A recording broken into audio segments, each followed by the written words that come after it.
The Eternal Way, Lao Tzu's timeless wisdom through the lens of ancient teachings. What if the secret to thriving in our chaotic modern world was written down 2,500 years ago by a mysterious sage who disappeared into the mountains? What if the anxiety, the burnout, the constant striving that exhausts you could dissolve by understanding one simple principle that connects the wisdom of Taoism, Buddhism, Stoicism, and Islam? In the next hour, we're going to explore teachings so profound that they've survived millennia, yet so practical they can transform your next decision, your next breath, your next moment. This isn't just philosophy. This is the operating system for a life of deep peace, effortless power, and authentic presence. Stay with me. Viewer engagement section. Before we begin this journey together, I want to connect with you wherever you are right now in this vast world. Pause for just a moment and ask yourself, where are you listening to this? Are you in a quiet room in Tokyo? Or perhaps driving through the countryside in Germany? Maybe you're in a small apartment in Istanbul? Or walking through the streets of Sao Paulo? Are you alone in your bedroom seeking answers? Or are you on a lunch break desperate for something deeper than the surface of your daily routine? What emotion brought you here today? Is it curiosity? Is it a quiet desperation for change? Are you searching for peace in the midst of turmoil? Or are you already on a spiritual path and seeking to deepen your understanding? What are you hoping to find in these words? Permission to slow down? A framework for making sense of your struggles? Confirmation that there's another way to live beyond the constant hustle and performance? Whatever your answers, know this: you are exactly where you need to be. The ancient Chinese believed that when the student is ready, the teacher appears. You've appeared here, and the wisdom of Lao Tzu, filtered through centuries of spiritual insight from East and West, is ready to meet you. Let's begin. Section 1. The Eternal Wisdom of Lao Tzu. Lao Tzu, whose name translates to Old Master or Ancient Child, remains one of history's most enigmatic and influential philosophers. Living in China during the 6th century BCE, roughly contemporary with Confucius and the Buddha, Lao Tzu witnessed a time of tremendous social upheaval and political fragmentation. The Zhou dynasty was crumbling, warlords battled for territory, and society seemed to be fragmenting under the weight of ambition, violence, and rigid social hierarchies. Legend tells us that Lao Tzu served as an archivist in the imperial court, a keeper of records who witnessed firsthand the machinations of power, the futility of forced control, and the suffering that arose from humanity's attempt to dominate both nature and each other. Disillusioned by the corruption and violence surrounding him, Lao Tzu decided to leave civilization behind. As he rode his water buffalo toward the western mountain passes, planning to disappear into obscurity, a gatekeeper named Yin Shi recognized the sage and begged him to record his wisdom before vanishing forever. In response, Lao Tzu composed the Tao Te Ching, a text of approximately 5,000 Chinese characters divided into 81 brief chapters. This slender volume would become one of the most translated and influential books in human history, second perhaps only to the Bible in the number of translations it has inspired. Yet despite its influence, the Tao Te Ching remains paradoxical, mysterious, and resistant to simple interpretation. It speaks in paradoxes, celebrates emptiness, and points toward a truth that cannot be captured in words. The opening lines of the Tao Te Ching set the stage for everything that follows. The Tao that can be told is not the eternal Tao. The name that can be named is not the eternal name. Here, immediately, Lao Tzu establishes a fundamental principle. Ultimate reality transcends our conceptual frameworks and linguistic categories. The very act of naming something, of defining it, limits it and separates it from the flowing, unified wholeness of existence. This insight connects directly to the Buddhist teaching of emptiness or sunyata. The Buddha taught that all phenomena lack inherent, independent existence. Nothing possesses a fixed, permanent essence that exists from its own side. Instead, all things arise through dependent origination, emerging from complex webs of causes and conditions, existing interdependently with everything else. When we name something, we create the illusion of separation, of boundaries that don't truly exist in the seamless flow of reality. The Islamic mystical tradition, particularly Sufism, echoes this understanding. The Sufi masters spoke of God as beyond all names and attributes, even while using 99 beautiful names to point toward the divine. The great Sufi poet Rumi wrote, "Silence is the language of God. All else is poor translation." Like Lao Tzu, the Sufis understood that ultimate reality transcends conceptualization, that the finger pointing at the moon is not the moon itself. In Stoic philosophy, we find a parallel emphasis on aligning ourselves with the logos, the rational principle underlying the cosmos. The Stoics taught that nature operates according to reason, and that human flourishing comes from understanding our place within this cosmic order and living in harmony with it. Marcus Aurelius, the philosopher-emperor, wrote in his Meditations, "Very little is needed to make a happy life. It is all within yourself in your way of thinking." This echoes Lao Tzu's insistence that the greatest treasures are found not in external acquisition but in internal cultivation. The Tao itself is Lao Tzu's term for the ultimate reality, the source and sustainer of all things, the natural way of the universe. It is simultaneously the origin of everything, the path of virtue, and the method of living in harmony with existence. The character for Tao combines the symbols for head and going, suggesting both consciousness and movement, wisdom and journey. It represents the way things are, the way things work, and the way we should conduct ourselves. Lao Tzu describes the Tao as the mother of all things, empty yet inexhaustible, still yet ever-flowing. It gives birth to the 10,000 things, the traditional Chinese expression for all of manifest reality, without claiming ownership over them. It nourishes all creatures without demanding their obedience.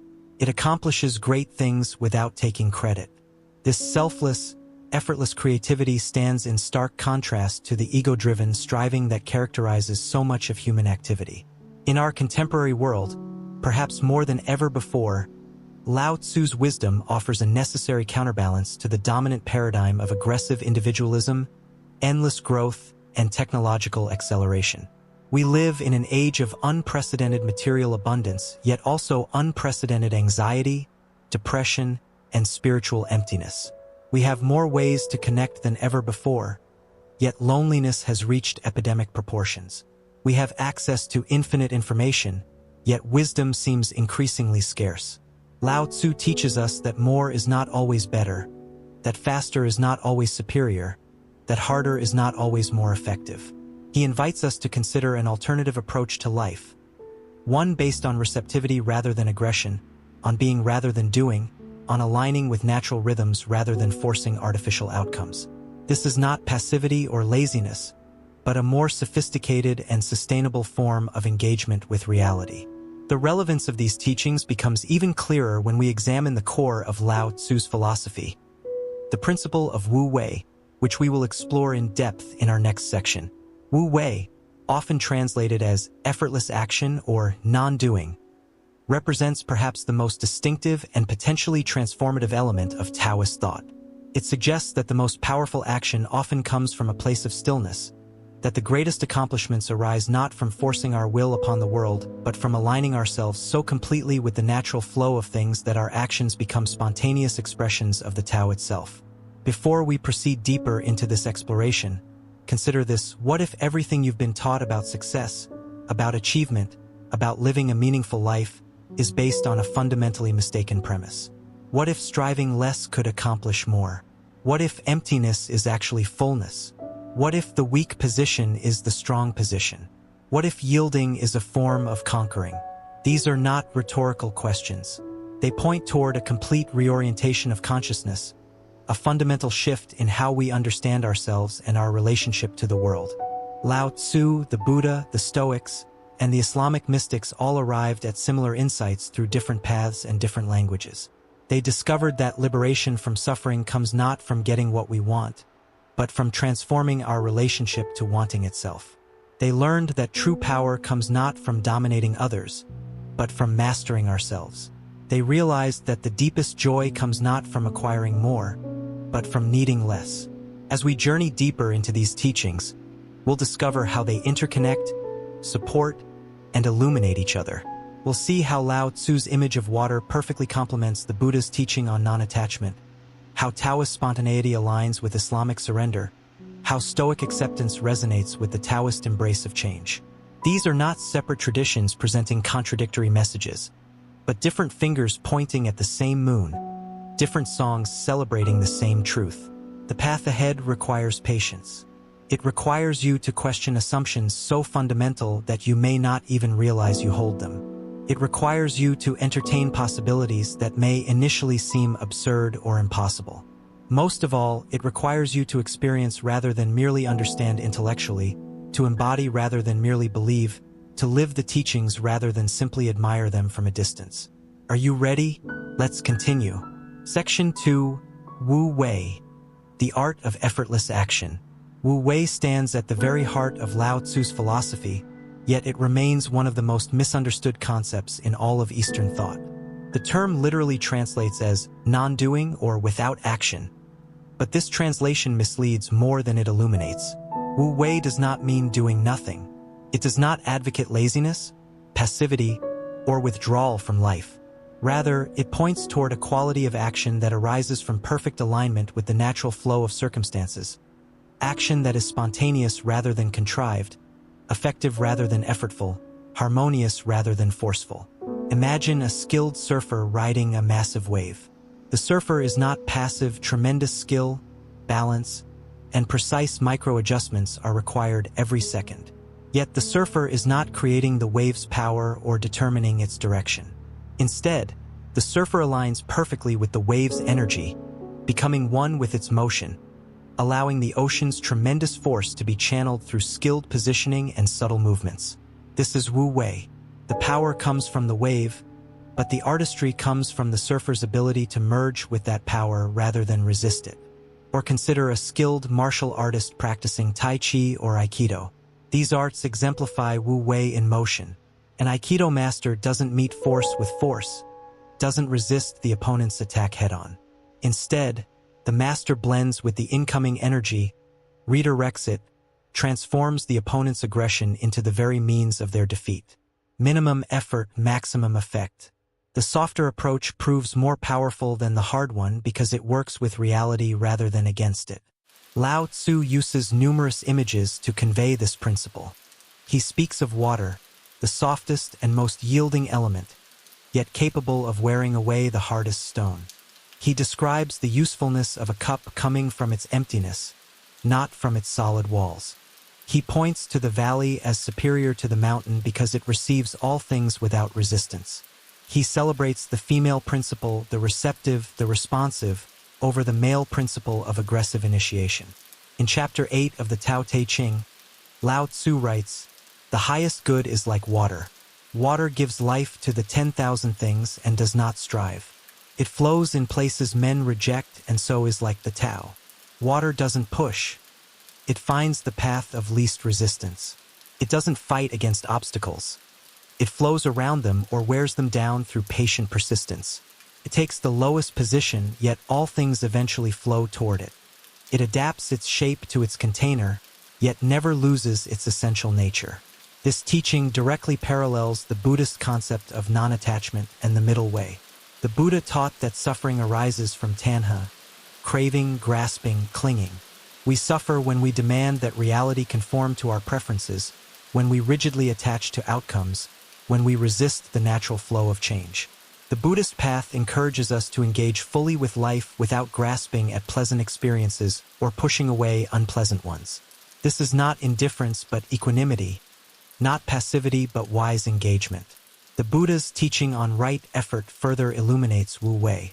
Right effort is not about straining or forcing, but about cultivating the conditions that allow wholesome states to arise naturally and unwholesome states to fall away. A farmer doesn't make plants grow through sheer force of will. The farmer creates conditions, proper soil, water, sunlight, that allow the plant's inherent nature to unfold. Similarly, we create internal and external conditions that allow our Buddha nature, our inherent wisdom and compassion, to manifest spontaneously. In Stoic philosophy, we find the principle of amor fati, love of fate, which resonates deeply with Wu Wei. The Stoics taught that we should not merely accept what happens, but embrace it, love it, recognize it as exactly what should be happening given the causal structure of the universe. Epictetus distinguished between what is up to us, our judgments, intentions, and responses, and what is not up to us, external events, other people's actions, outcomes. Wisdom lies in focusing our energy entirely on what we can control while accepting with equanimity what we cannot. Marcus Aurelius wrote, "The impediment to action advances action. What stands in the way becomes the way." This is pure Wu Wei. The obstacle is not something to be bulldozed through sheer force, but something to be worked with, transformed, utilized. This modern interpretation of Stoic wisdom shows how setbacks become opportunities when we shift our relationship to them. In Islamic spirituality, the concept of tawakkul, trust and reliance upon God, expresses a similar understanding. Tawakkul doesn't mean fatalism or refusing to take action. The Prophet Muhammad, peace be upon him, taught, "Trust in God, but tie your camel." We take appropriate action, we do our part, but we recognize that ultimate outcomes rest with Allah. We plan and act, but we surrender attachment to results, recognizing that our limited human perspective cannot comprehend the divine wisdom operating through events. The Sufi tradition deepens this understanding through the concept of rida, divine contentment. The advanced practitioner develops such trust in divine wisdom that whatever happens is received with gratitude and peace. This is not resignation but recognition that the eternal operates with perfect wisdom beyond human comprehension.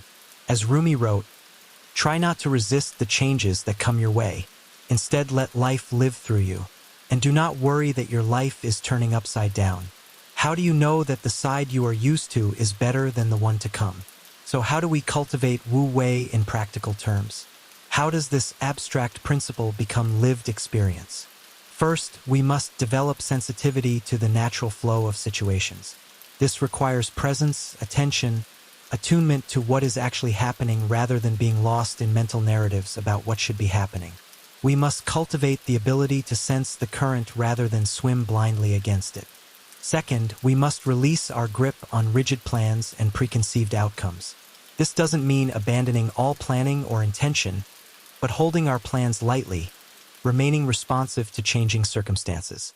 The skilled sailor has a destination in mind but adjusts the sails constantly in response to shifting winds.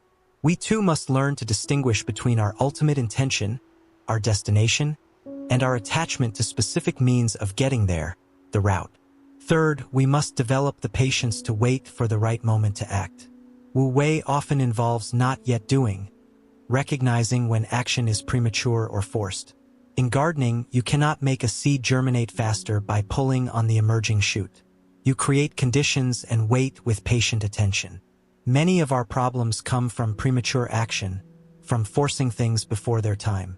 The Tao Te Ching states, "Do you have the patience to wait till your mud settles and the water is clear? Can you remain unmoving till the right action arises by itself?" Fourth, we must train ourselves to respond rather than react. Reaction is mechanical, automatic, driven by conditioning and habit. Response is conscious, appropriate, arising from presence and wisdom. Between stimulus and response, as Viktor Frankl observed, there is a space. In that space lies our freedom and power. Wu Wei lives in that space, the gap where conditioned reaction dissolves and spontaneous wisdom action can emerge.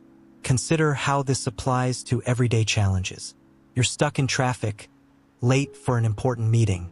The reactive approach involves anger, stress, honking, aggressive driving, mental rehearsal of excuses, none of which changes the traffic but all of which increase your suffering and potentially your danger. The Wu Wei approach involves accepting what cannot be changed, the traffic, focusing on what you can control, your emotional state, how you use the time, and perhaps finding creative solutions, calling ahead, using the time for reflection or listening to something enriching. The situation is the same, but your relationship to it transforms completely.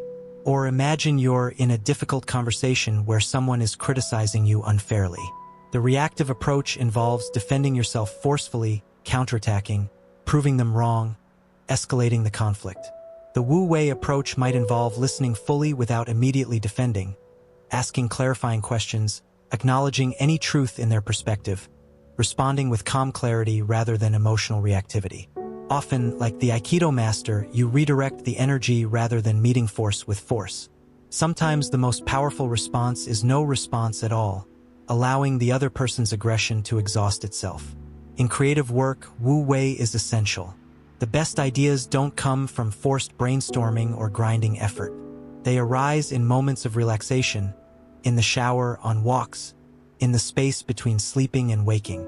The artist learns to create conditions that invite inspiration rather than demanding it appear.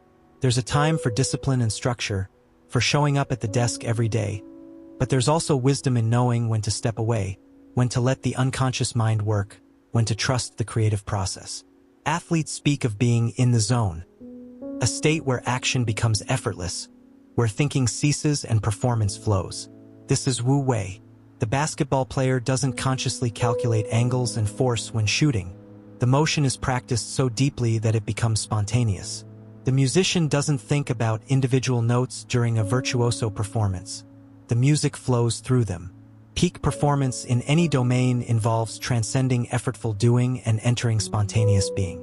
Yet here we encounter a paradox central to Wu Wei. You cannot try to not try. The very effort to be effortless creates tension and blocks the flow. This is why understanding Wu Wei intellectually differs radically from embodying it experientially. You cannot force yourself into a state of non-forcing. You can only create conditions, practice regularly, and allow the transformation to occur naturally over time. This is where the Buddhist practice of meditation becomes invaluable. In meditation, particularly in traditions like Zen or Vipassana, we practice a kind of alert non-doing. We sit, we pay attention, but we don't try to achieve anything specific. We notice thoughts arising but don't chase them or push them away.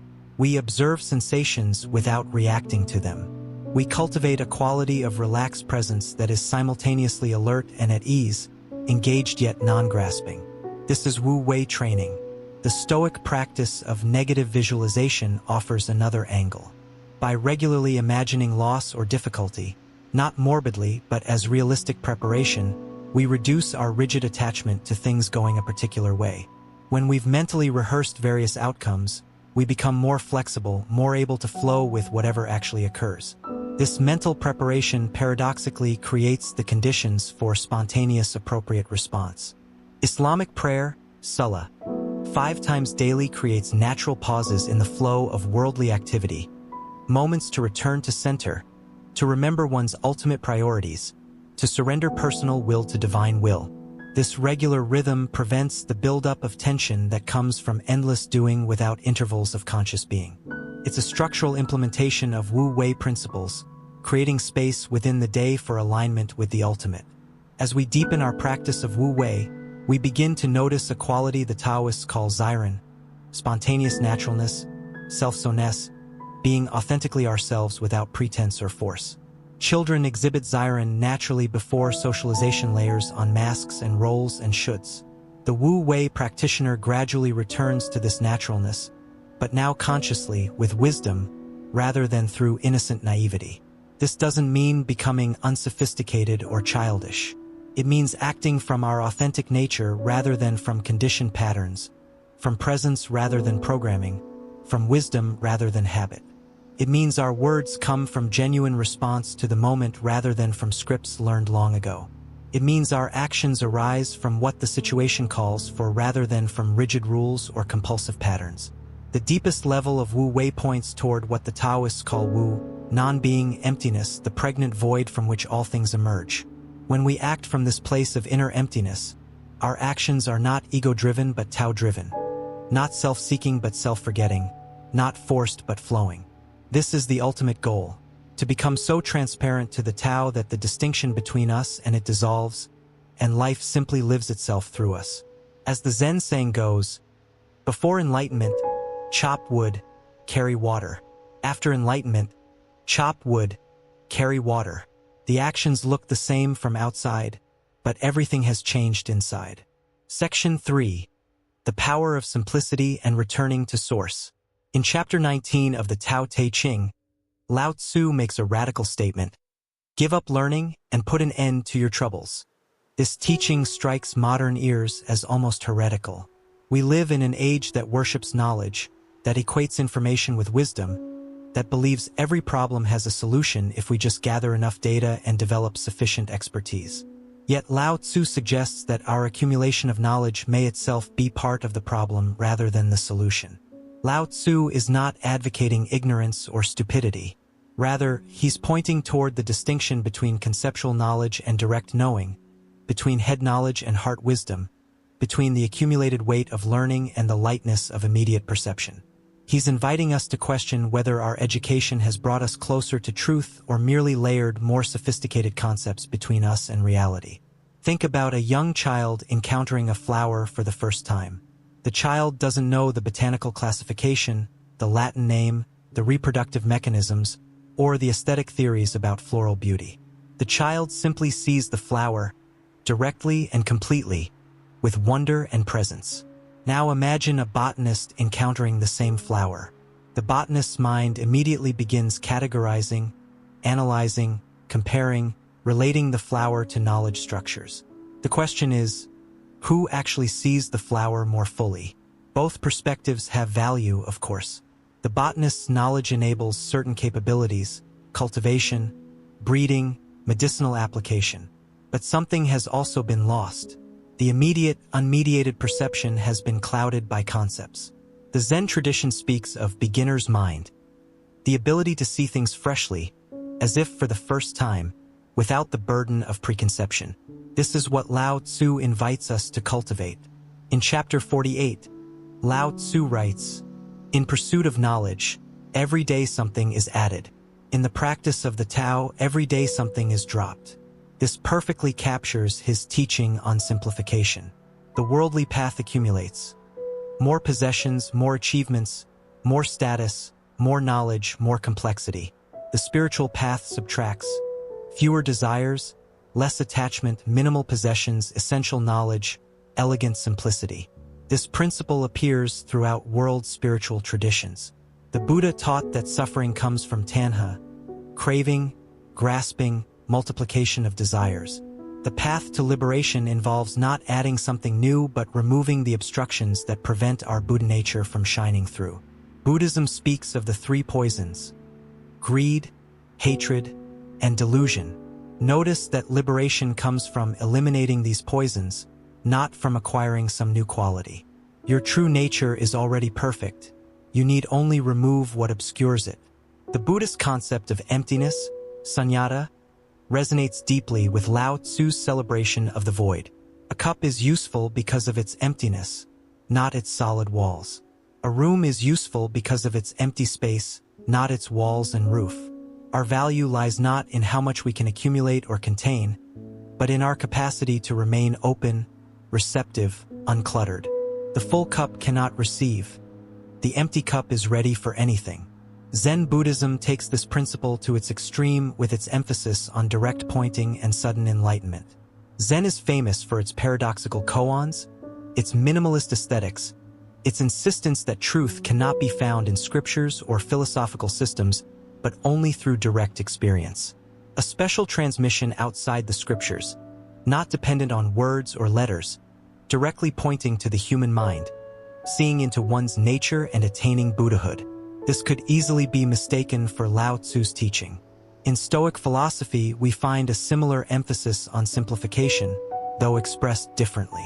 The Stoics distinguished between preferred indifference and virtue itself. Wealth, health, reputation, these are preferred indifference. They're nice to have, we can reasonably prefer them, but they're not essential to the good life. The only true good is virtue, wisdom, justice, courage, temperance. External things are ultimately beyond our control and therefore should not be the basis of our happiness or peace. Marcus Aurelius constantly reminded himself to focus on what's essential and let go of the superfluous. You could leave life right now. Let that determine what you do and say and think. This awareness of mortality strips away the trivial and reveals what truly matters. Confine yourself to the present. Don't scatter your attention across past regrets and future anxieties. Simplify your temporal focus to this single moment. Ask yourself at every moment, is this necessary? Most of what we do, think, and worry about fails this test. Epictetus taught his students to practice voluntary discomfort, sleeping on hard beds, eating simple food, wearing rough clothing, not as punishment but as training in non-attachment.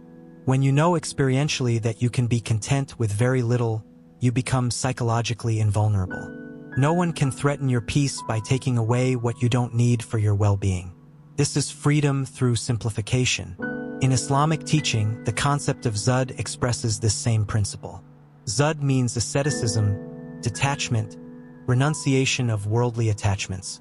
It doesn't necessarily mean poverty or complete withdrawal from the world, but rather maintaining inner detachment while engaging with the world. The Prophet Muhammad, peace be upon him, said, "Renunciation does not mean that you should not own anything, but that nothing should own you." The Quran repeatedly warns against the distraction of worldly accumulation.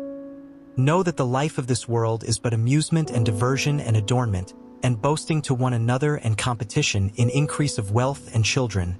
57:20. The Islamic tradition recognizes that attachment to dunya, the temporal world, pulls consciousness away from Allah, fragments attention, and creates suffering through perpetual desire and fear of loss. The Sufi tradition takes this further, emphasizing fana, annihilation of the ego self, and baka, subsistence in God. The path involves stripping away false identifications, attachments, and ego constructs until nothing remains but consciousness of the divine. The great Sufi master Al-Ghazali wrote, "Declare your jihad on 13 enemies you cannot see: egoism, arrogance, conceit, selfishness, greed, lust, intolerance, anger, lying, cheating, gossiping, slandering, and backbiting." Notice that this list describes things to be eliminated, not things to be acquired. The spiritual path across all traditions is fundamentally subtractive. We don't become enlightened by adding enlightenment to our collection of attributes. We become enlightened by removing the obstacles to the light that's already within us. Lao Tzu speaks of returning to the source, to the origin, to the root. He uses the image of a tree. The branches reach outward in complexity, but the life force flows from the root. We spend our lives moving further out into the branches. More differentiation, more specialization, more complexity. The spiritual path invites us to trace our way back down the trunk to the root, back to the source, back to simplicity and unity. In chapter 52, Lao Tzu writes, "Seeing the small is called clarity. Keeping flexible is called strength. Using the light, return to clarity. Thus you will be preserved from harm." This is called returning to the source. The spiritual journey is not about going somewhere new, but about returning to what we've always been, what we've temporarily forgotten, what our layers of conditioning have obscured. This teaching has profound practical implications for how we live. We live in a culture of endless addition. More products, more experiences, more accomplishments, more information, more connections, more stimulation. The underlying assumption is that happiness lies just beyond the next acquisition, the next achievement, the next experience. But this path has no end. There's always one more thing to get, to do, to become. It's an addiction that can never be satisfied because satisfaction doesn't come from having but from being. The practice of simplification invites us to question every addition. Before acquiring something new, we ask, do I truly need this? Will this bring genuine value to my life? Or will it simply add clutter and distraction? We begin to appreciate the spaciousness of having less, the freedom of needing less, the clarity of wanting less. This applies to our informational diet as well. We live in an era of information obesity. We consume news, social media, articles, videos, podcasts, constantly feeding our minds with content. But most of this information is neither useful nor nourishing. It's mental junk food, creating stimulation without nutrition, agitation without insight. The practice of informational simplification involves radical curation. Consuming less but consuming better, creating space for reflection and integration rather than endless consumption. Consider your daily schedule.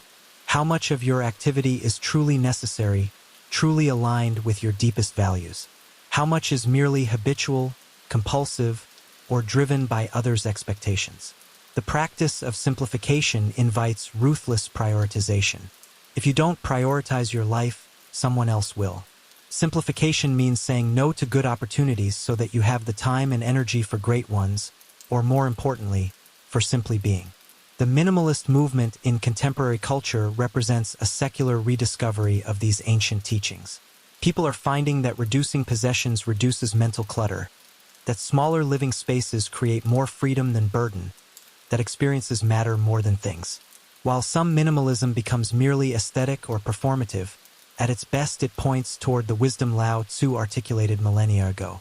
But simplification goes beyond external possessions to internal states. Mental simplification involves reducing the constant commentary of the thinking mind, the endless rehearsal of the past and anticipation of the future. Through meditation, we practice returning again and again to the simplicity of this breath, this sensation, this moment. We discover that beneath the complexity of our thoughts lies a basic awareness that is inherently simple, clear, and peaceful. Emotional simplification involves processing and releasing old traumas, resentments, and conditioning that create complexity in our feeling responses. When we've done the inner work, our emotions become more immediate and appropriate to present circumstances rather than being overlaid with past baggage. We respond simply and directly rather than through complex emotional patterns. Relational simplification involves releasing inauthentic relationships and deepening genuine ones. We discover that a few profound connections nourish us far more than many superficial ones. We stop performing, stop pretending, stop maintaining false images. This simplicity allows genuine intimacy to emerge. Lao Tzu's teaching on returning to source points toward the mystical realization at the heart of all spiritual traditions. The discovery that your true nature is not the small, separate self you take yourself to be, but something vast, simple, and undivided. The Hindus call it Atman Brahman, the identity of individual consciousness with universal consciousness. The Buddhists point to Buddha nature, the awakened awareness that is your deepest reality. The Sufis speak of discovering that there is no self separate from Allah, that individuality is an illusion obscuring the unity of all being. Christians speak of Christ consciousness, the recognition of divinity within. These different formulations point toward the same realization. You are not your personality, your history, your thoughts, your roles, your achievements. These are all temporary accretions, layers covering your true nature. Your essence is simple, luminous awareness itself. Returning to source means stripping away these layers and resting in what you've always been beneath them. This doesn't mean you have no personality or lose your unique characteristics. Rather, you recognize them as expressions rather than essences, as masks rather than faces, as waves rather than the ocean. You hold your identity lightly, playfully, not gripping it as an ultimate truth. This creates tremendous freedom and spaciousness. The path of simplification is countercultural in the extreme. Every message from mainstream culture pushes toward complication, accumulation, multiplication. But those who commit to this path discover something extraordinary. That less really is more, that simplicity is sophisticated, that returning to source is the greatest adventure, that stripping away reveals more than adding on. As Lao Tzu promises, in dwelling, live close to the ground. In thinking, keep to the simple. In conflict, be fair and generous. In governing, don't try to control. In work, do what you enjoy. In family life, be completely present. This is the art of simple living, grounded in eternal wisdom. Section 4. Water's wisdom, flexibility, and strength. Of all the images Lao Tzu employs in the Tao Te Ching, none appears more frequently or carries more significance than water. Water serves as the primary metaphor for the Tao itself and for the way we should conduct ourselves in harmony with it. Understanding water's qualities, its softness and power, its flexibility and persistence, its humility and universality, provides a master key to Taoist wisdom and its application in daily life. In Chapter 78, Lao Tzu makes a striking assertion. Under heaven nothing is more soft and yielding than water. Yet for attacking the solid and strong, nothing is better. It has no equal. The weak can overcome the strong. The supple can overcome the stiff. This teaching contradicts our instinctive assumptions about power. We naturally associate strength with hardness, rigidity, force. We admire the immovable rock, the unbreakable steel, the hardened warrior. Yet Lao Tzu invites us to observe nature more carefully. Water is the softest substance, yielding to the slightest pressure, taking the shape of whatever contains it, flowing around obstacles without resistance. Yet given time, water carves canyons through solid rock, wears mountains into plains, and proves more destructive than any explosion. The Grand Canyon represents millions of years of water's patient work. The hardest diamond cannot withstand water's slow but inexorable force. The secret lies in water's combination of qualities that seem contradictory. Soft yet persistent, yielding yet unstoppable, formless yet ever-present, gentle yet powerful. Water doesn't resist obstacles. It flows around them or patiently wears them down. Water doesn't climb upward through force. It seeks the lowest places and yet rises to the sky through evaporation. Water doesn't fight against its container. It adapts its shape while maintaining its essential nature. Consider how this principle applies to human affairs. When we encounter opposition, our instinct is to push harder, to force our way through, to overcome resistance through increased effort.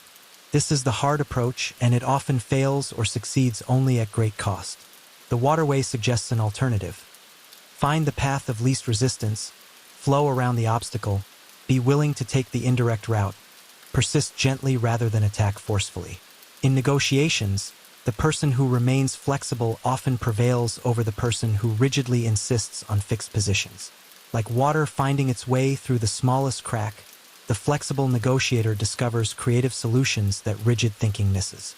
In conflict, the person who can adapt their strategy, who can yield on small points while maintaining their core interests, often achieves better outcomes than the person who refuses any compromise.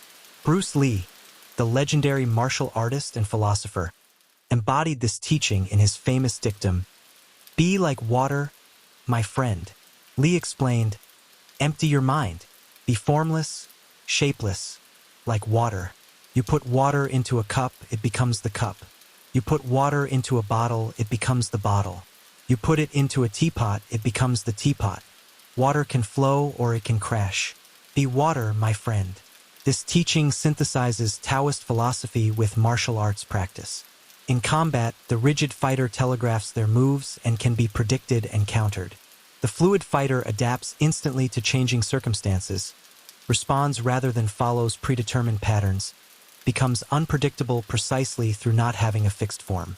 The most devastating power comes not from muscular force but from channeling the opponent's energy, redirecting momentum, using their strength against them, all water-like qualities. The Buddhist teaching of non-attachment parallels water's formlessness. Water doesn't cling to any shape. It releases one form instantly to take another. Similarly, the practitioner of non-attachment doesn't grasp at experiences, doesn't demand that reality match their preferences, doesn't rigidly identify with any role or self-concept. This creates tremendous psychological flexibility and resilience. When you don't cling, you can't be disappointed. When you don't resist, you can't be defeated.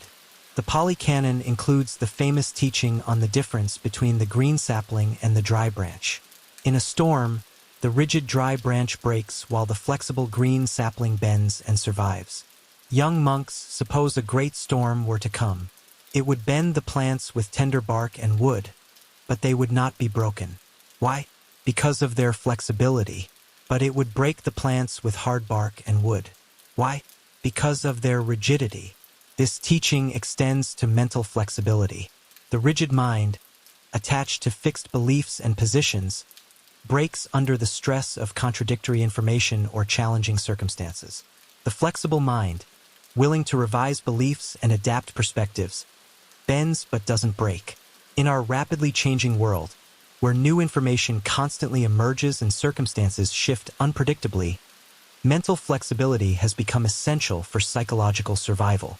Stoic philosophy emphasizes a different but complementary aspect, focusing on what we can control and accepting what we cannot. This is water-like wisdom. Water doesn't demand that the riverbed change its shape. Water accepts the terrain and adapts its flow accordingly. Similarly, the Stoic focuses energy on their own judgments, intentions, and responses, what they can control, and accepts external circumstances with equanimity, what they cannot control. Marcus Aurelius wrote, "The art of living is more like wrestling than dancing." This might seem to contradict the water metaphor, but wrestling, when practiced skillfully, involves tremendous flexibility. The good wrestler doesn't resist the opponent's force but redirects it, uses leverage rather than strength, finds opportunities in the opponent's movements. This is wrestling like water, not wrestling like stone. The Stoics also taught the practice of turning obstacles into opportunities, which perfectly exemplifies water's wisdom. When water encounters a wall, it doesn't cease flowing. It finds another route, accumulates until it can overflow, seeps through cracks, or gradually wears the wall down. The Stoic, encountering an obstacle, asks, "How can I use this? What opportunity does this create? How can this apparent setback become an advantage?"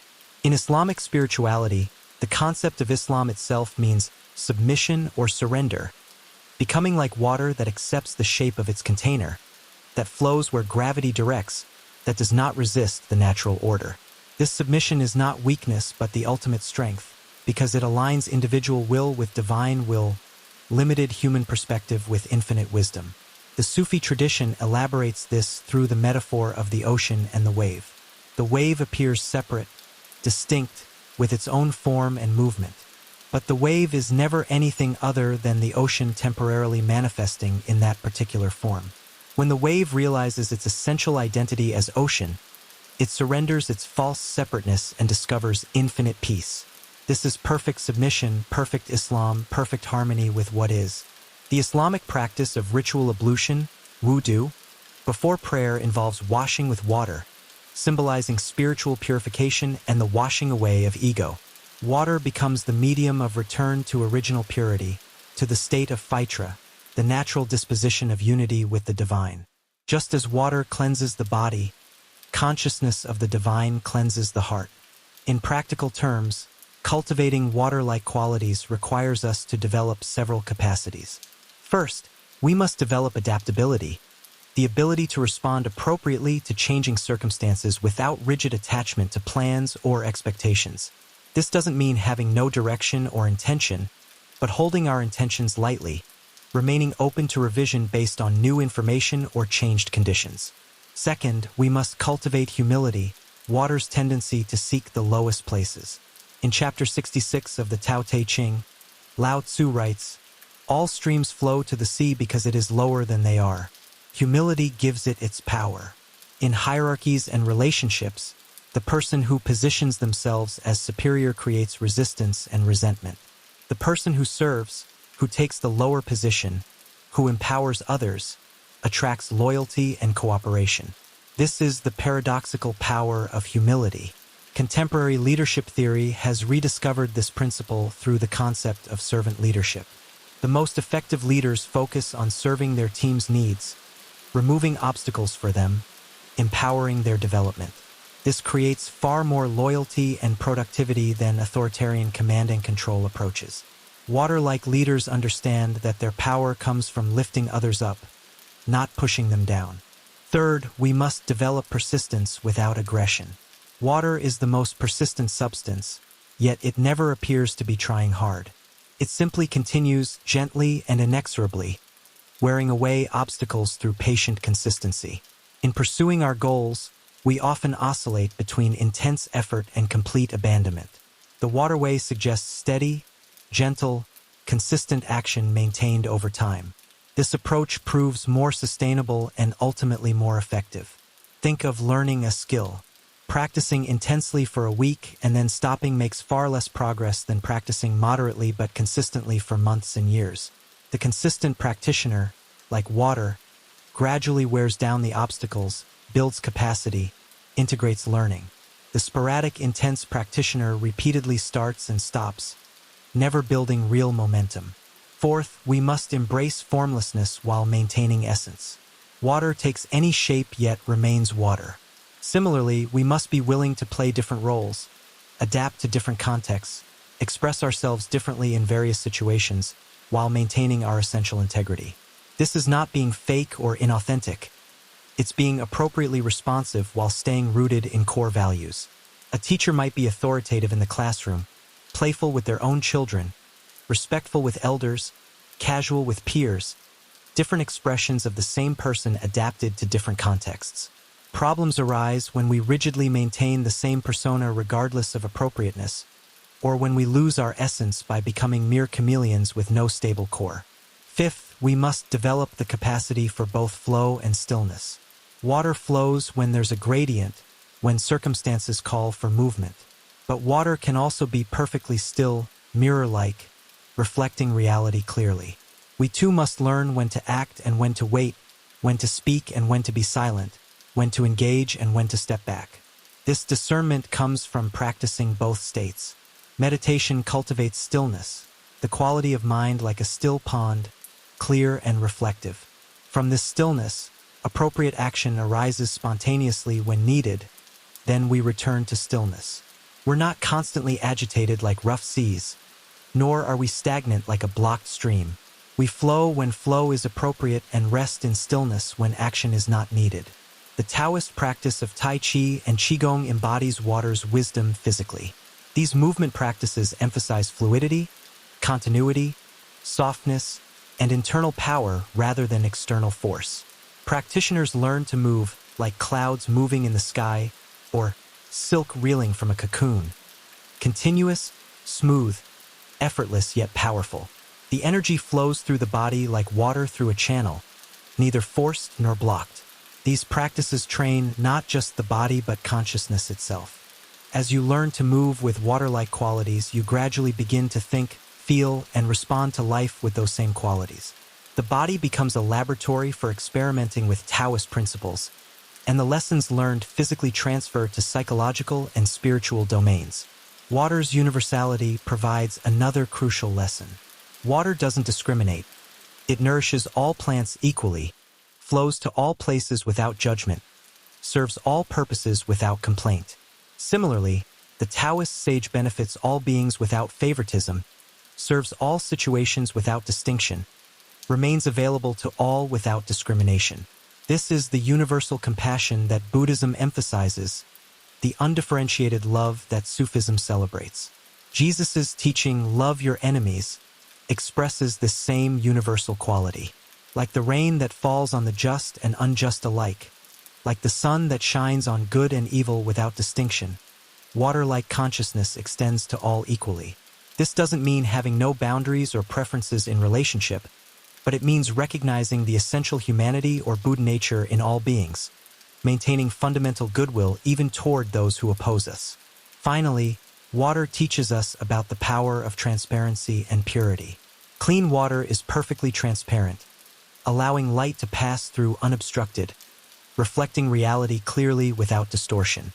When we clear our own consciousness of ego distortion, prejudice, and conditioning, we too become transparent channels for truth, clear mirrors for reality as it is. The practice of meditation gradually clarifies consciousness like allowing muddy water to settle. We don't actively purify the water. We simply stop stirring it up, stop adding contamination, and allow its natural clarity to reveal itself. Similarly, we don't create enlightenment. We remove the obstacles to the clear awareness that's always been present. In conclusion, water's wisdom offers a complete guide for living. Be soft yet persistent. Be flexible yet maintain your essence. Seek the low places of humility yet rise to meet every challenge. Flow around obstacles rather than forcing through them. Adapt your form to circumstances while staying true to your nature. Benefit all things without discrimination. Through patience and gentleness, accomplish what force cannot.